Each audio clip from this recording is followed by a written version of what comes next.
Macherla MLA Pinnelli Ramakrishna Reddy మంగళవారం అర్ధరాత్రి Palnadu SP కార్యాలయానికి వెళ్లారు.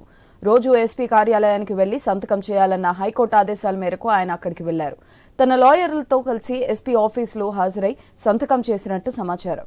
పిన్నెల్లి రామకృష్ణారెడ్డి దాఖలు చేసిన ముందస్తు బెయిల్ పిటిషన్లపై హైకోర్టు మధ్యంతర ఉత్తర్వులు జారీ చేసింది.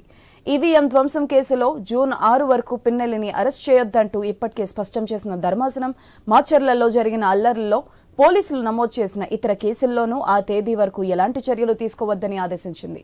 తదుపరి విచారణను జూన్ 6కు వాయిదా వేసింది.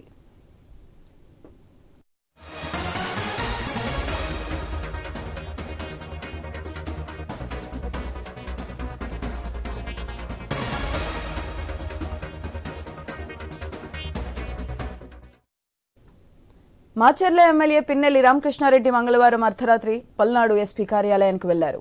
రోజు ఎస్పీ కార్యాలయానికి వెళ్లి సంతకం చేయాలన్న హైకోర్టు ఆదేశాల మేరకు ఆయన అక్కడికి వెళ్లారు. తన లాయర్లతో కలిసి ఎస్పీ ఆఫీసులో హాజరై సంతకం చేసినట్టు సమాచారం.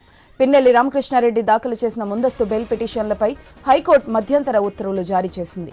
ఈవీఎం ధ్వంసం కేసులో జూన్ 6 వరకు పిన్నెల్లిని అరెస్ట్ చేయొద్దంటూ ఇప్పటికే స్పష్టం చేసిన ధర్మాసనం మాచర్లలో జరిగిన అల్లర్లలో పోలీసులు నమోదు చేసిన ఇతర కేసుల్లోనూ ఆ తేదీ వరకు ఎలాంటి చర్యలు తీసుకోవద్దని ఆదేశించింది. తదుపరి విచారణను జూన్ 6కు వాయిదా వేసింది.